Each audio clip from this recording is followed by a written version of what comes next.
Hi everyone, my name is Aarti and my channel name is Physics with Aarti. In this channel, I teach you physics which related to class 9, 10, 11, 12, BSc and MSc. Again and again, if you like my channel, if you like physics का note, if you like my voice, then please subscribe my channel, share with your friend. क्योंकि यदि मुझे को subscribe करेंगे तो मुझे motivation मिलेगा, physics से वीडियो चैनल अपलोड करती रहूँगी because notes are most important. आप किसी भी चीज़ को कितना भी समझ लीजिए, लास्ट पेपर में आपको नोट्स लिखने होते हैं जिसके बेस पर आपकी एग्जाम में डिवीजन बनती है.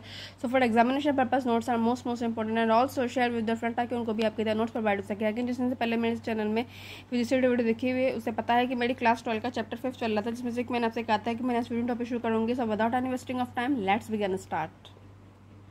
Type of ferromagnetic material 90% important है कि what is the ferromagnetic material type and what is the ferromagnetic substance. इससे रिलेटिव वीडियो चैनल अपलोड कर चुकी हूँ, नहीं जाकर देख सकते हैं. So let's begin start. Ferromagnetic material can be divided into two category. Ferromagnetic material को हम दो कैटेगरी में डिवाइड करते हैं, जिसमें से मेरी पहली कैटेगरी होती है सॉफ्ट फेरोमैग्नेटिक मटेरियल और सॉफ्ट फेरोमैग्नेट. ये कौन से मटेरियल होते हैं? These are ferromagnetic material. वो फेरोमैग्नेटिक मटेरियल होते हैं in which the magnetisation disappear, जिसका मैग्नेटाइजेशन गायब हो जाता है on the removal of the external magnetisation field, जैसे हम बाहरी मैग्नेटिक फील्ड को रिमूव करते हैं. Such material have narrow hysteresis loop. अब what is the hysteresis loop, इससे वीडियो जो अपलोड कर चुकी हूँ, जिसे नहीं जाकर देखिए जाकर देख सकते हैं. तो इस मटेरियल का जो हिस्टेरेसिस लूप होता है वो नैरो होता है, जो कि आपको डायग्राम से दिख गया. हिस्टेरेसिस लूप बी और एच के बीच बनाया जाता है और देखिए ये कितना नैरो है. ठीक. Consequently they have low retentivity. अब ये इसकी प्रॉपर्टी होती है जो आपको ध्यान रखनी होगी कि ये इसकी होती हैं. ठीक. अब what is the retentivity, what is the coercivity, what is the hysteresis, इससे रिलेटेड वीडियो चैनल अपलोड कर चुकी है, नहीं जाकर देखिए वो जाकर देख सकते हैं. तो consequently they have low retentivity, उनकी रिटेंटिविटी लो होती है, कोएसिटिविटी लो होती है, हिस्टेरेसिस लॉस भी लो होता है. But they have high relative magnetic permeability, लेकिन इनकी हाई रिलेटिव मैग्नेटिक परमेबिलिटी होती है. And they are used as core of solenoid. What is the solenoid, इससे रिलेटेड वीडियो भी चैनल अपलोड कर चुकी हूँ, जिसने नहीं जाकर देख सकते हैं. And transformer. इनका जो यूज़ किया जाता है वो सोलेनॉइड में किया जाता है. मीन्स लो, सब लो होता है, रिटेंटिविटी भी लो, कोएसिटिविटी भी लो, हिस्टेरेसिस लॉस भी low, but permeability is high. For example soft iron. दूसरा टाइप होता है मेरा हार्ड फेरोमैग्नेटिक मटेरियल और हार्ड फेरोमैग्नेट. ये क्या होते हैं? These are the ferromagnetic material which retain magnetisation even after the removal of the external magnetic field.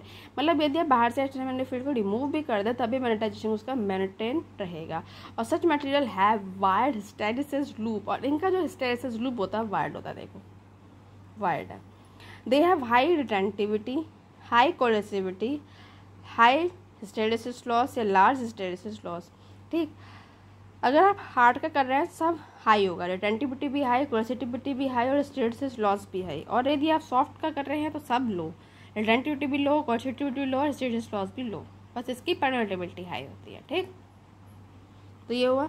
They are use for permanent magnet. इन सब के कारण क्योंकि सब कुछ हाई होता है इसका, तो इसका यूज़ परमानेंट मैग्नेट के लिए किया जाता है. एग्जाम्पल स्टील, जैसे कि स्टील होती है. ठीक. अब कंपैरिजन 90% इंपॉर्टेंट. आपका शॉर्ट वेरी शॉर्ट में पूछा जाता है कि comparison of the magnetic property of the soft iron and steel. Soft iron हुआ मेरा सॉफ्ट फेरोमैग्नेटिक और मेरा हार्ड फेरोमैग्नेटिक सब्सटेंस हुआ स्टील. तो मैं दोनों कंपैरिजन बता रही हूँ. डायग्राम में मैंने आपको पहले ही बता दिया है कि सॉफ्ट आयरन का क्या होता है. सॉफ्ट आयरन है हमारा सॉफ्ट फेरोमैग्नेटिक, तो इसका जो ये हिस्टेरेसिस है ये नैरो है, और स्टील हमारा हार्ड का है तो इसका वाइड है. ठीक. तो ये देखिए figure show the hysteresis loop for soft iron and steel. A study, और जो फिगर हमारी शो कर रही है हिस्टेरेसिस लूप कर रही है सॉफ्ट आयरन स्टील का, ये जो स्टडी होती है BH लूप की वो रिवील करती है फ्लोइंग इंफॉर्मेशन. पहला permeability. For a given H, B is more soft iron than steel, so soft iron has a greater permeability than steel. देखो सॉफ्ट आयरन की जो परमेबिलिटी होती है वो ज़्यादा होती है, क्योंकि मैंने आपको पहले ही बताया था कि सॉफ्ट आयरन मतलब सॉफ्ट फेरोमैग्नेटिक और सॉफ्ट फेरोमैग्नेटिक की परमेबिलिटी ज़्यादा होती है. तो B is more soft iron than steel. अब चूंकि परमेबिलिटी हाई होती है मतलब B की वैल्यू हाई होती है, तो B की वैल्यू हाई होगी किसके लिए? सॉफ्ट आयरन के लिए. ठीक. अब आता है ससेप्टिबिलिटी. ससेप्टिबिलिटी किसकी होती है? Susceptibility as permeability of soft iron is greater than the steel. Again जो मैंने आपको बताया था सॉफ्ट आयरन क्या होता है, सॉफ्ट फेरोमैग्नेट। सॉफ्ट फेरोमैग्नेट की परमेबिलिटी कितनी होती है, हाई होती है। So soft iron has a greater susceptibility than steel. क्यों? क्योंकि परमेबिलिटी और ससेप्टिबिलिटी के बीच जो रिलेशन होता है वो ये होता है कि जाई एम जिसे हम ससेप्टिबिलिटी कहते हैं और म्यू आर जिसे हम परमेबिलिटी कहते हैं। तो यदि हम वाला रिलेशन निकालें तो सॉफ्ट आयरन की जो ससेप्टिबिलिटी होगी वो ज़्यादा होगी देन स्टील से। ठीक, अब ये आपको डायग्राम से पता चल सकता है। देखो, जिसने मेरी इससे पहले वीडियो देखी है उसे ये पता है, परमेबिलिटी तो हमें पता ही है कि सॉफ्ट आयरन की ज़्यादा होगी क्योंकि वो सॉफ्ट फेरोमैग्नेटिक है। ससेप्टिबिलिटी भी मैंने आपको बता दिया क्यों होती है। अब रिटेंटिविटी और कोरेसिटिविटी बचता है। ठीक, अगर मैं रिटेंटिविटी की बात करूं तो रिटेंटिविटी सॉफ्ट आयरन की है OB डैश। ठीक है, OB डैश क्या होती है, जो OB होता है ना, OB रिप्रेजेंट करता है रिटेंटिविटी को और OB डैश रिटेंटिविटी को शो करते हैं। अभी रिटेंटिविटी को कैसे शो करते हैं इसी वीडियो चैनल अपलोड कर चुकी हूँ, नहीं जाकर देखिए, जाकर देख सकते हैं। और OC डैश और OC हमारी कोरेसिटिविटी को शो करते हैं। ठीक, OB वाला हमारा रिटेंटिविटी और C वाला हमारा कोरेसिटिविटी को शो करता है। अब मैं अगर डायग्राम में आपको देखूं तो OB बड़ा है या OB डैश बड़ा है? OB डैश बड़ा है किसका, सॉफ्ट आयरन का। तो सॉफ्ट आयरन की हमारी रिटेंटिविटी ज़्यादा होगी। देखो, the retentivity of soft iron is greater than the retentivity of the steel. ठीक, कैसे हुई मैंने डायग्राम से बताते हैं। अब कोरेसिटिविटी की बात करते हैं। OC डैश कम है, OC ज़्यादा है। डैश वाला सॉफ्ट आयरन का है, इसका मतलब सॉफ्ट आयरन की हमारी कोरेसिटिविटी कम है और स्टील की ज़्यादा है। तो कोरेसिटिविटी किसकी कम है, सॉफ्ट आयरन की। देखो, the coercivity of soft iron is less than the coercivity of steel. ठीक, दोनों में उल्टा है। अगर एक की रिटेंटिविटी ज़्यादा है तो दूसरे की कोरेसिटिविटी कम है, तो उसी की हमारी सॉफ्ट कोरेसिटिविटी कम है। ठीक, तो यह हुआ हमारा डायग्राम। अब उसके बाद जो हमारा चलते हैं वो होता है हमारा हिस्टेरेसिस लॉस। डायग्राम से आपने देखा, क्या पता चला आपको डायग्राम से कि as the area of the hysteresis loop of the soft iron is much smaller than that of steel.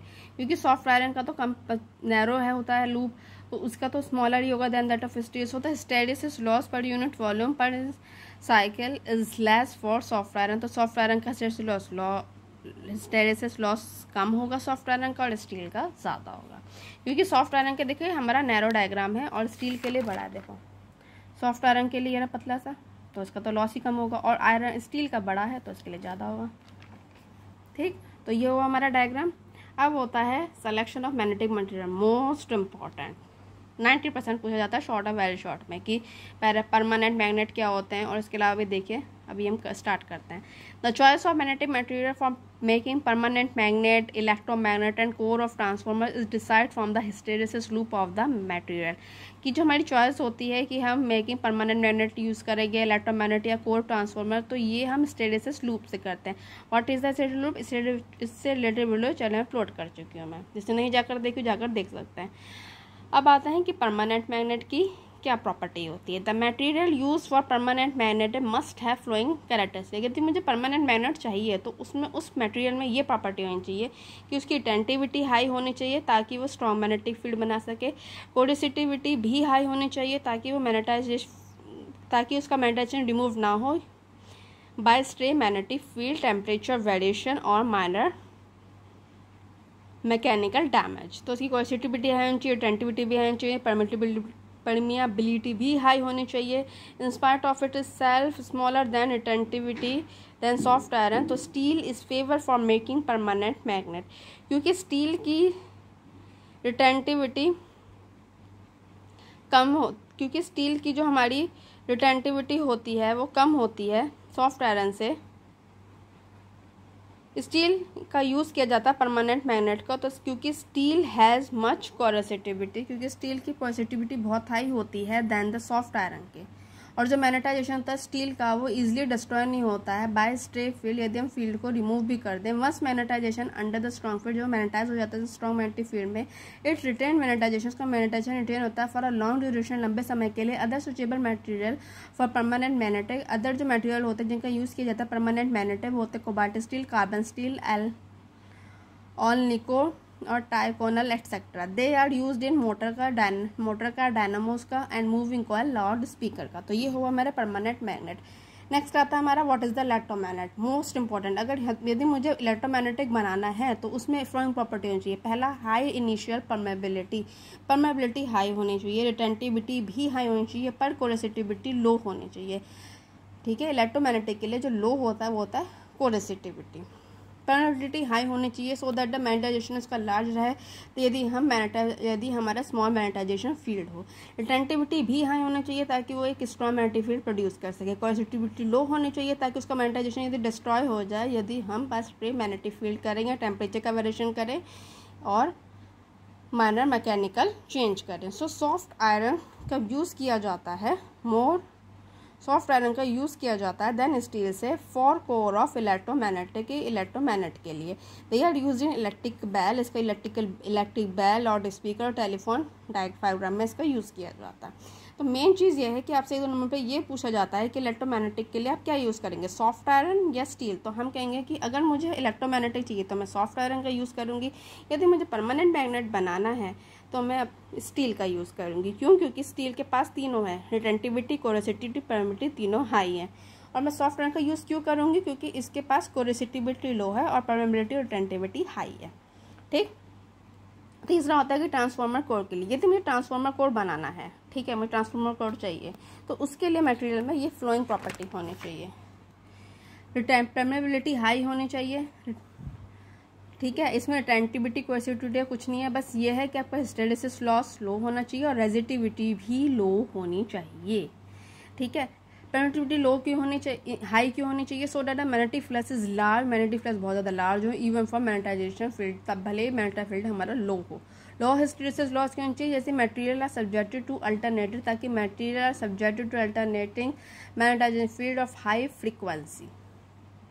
Low resistivity क्यों चाहिए? फिर रेजिस्टिविटी अगर लो होगी तो आपका लॉस भी तो लो ही होगा, तो इसलिए to reduce losses due to eddy current. तो सॉफ्ट आयरन का यूज़ किया जाता है फॉर ट्रांसफार्मर कोर के लिए and telephone diaphragm. So most important, high permeability, low resistivity और low hysteresis loss for transformer core. और ट्रांसफार्मर कोर के लिए यदि मुझे बनाना है तो मैं क्या लूँगी उसके लिए? Soft iron. सो ये चैप्टर मेरा यहीं कंप्लीट होता है। नेक्स्ट वीडियो में हम नेक्स्ट चैप्टर स्टार्ट करेंगे, इलेक्ट्रोमैग्नेटिक इंडक्शन। सो अगेन मैंने जितना तो पढ़ा दिया, वीडियो को पूछना कमेंट बॉक्स पे कमेंट कर सकते हैं। मेरी 100% कोशिश रहेगी कि प्रॉब्लम का सोल्यूशन कर सकूँ जो फिजिक्स से रिलेटेड है। Again if you like my channel, if you like watch, if you like जिसके notes, then please subscribe my channel, share with your friend, क्योंकि तुम जो सब्सक्राइब करेंगे तो मुझे मोटिवेशन मिलेगा, फिजिक्स से वीडियो चैनल अपलोड करती रहूँगी। Because notes are most important. आपकी जीवी जो कितना भी समय लीजिए, लास्ट में आपको नोट्स लिखने होते हैं जिसके बेस पर एग्जाम में आपकी डिवीजन बनती है। So for examination purpose notes are most important and also share with your friend, ताकि उनको भी आपकी नोट प्रोवाइड हो सके। अगेन जिसने से पहले से मेरे चैनल फिजिक्स देखिए, उसे पता है कि मैंने अपने जितने भी चैप्टर करा दिए हैं, अगर उन्हें भी उससे रिलेटेड कोई पूछना हो तो कमेंट बॉक्स पे कमेंट कर सकते हैं।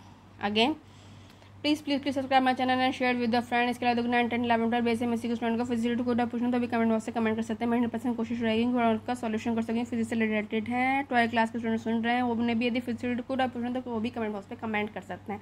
Again please subscribe my channel. Next video मिलते हैं electromagnetic induction. Okay student, bye. Please subscribe my channel.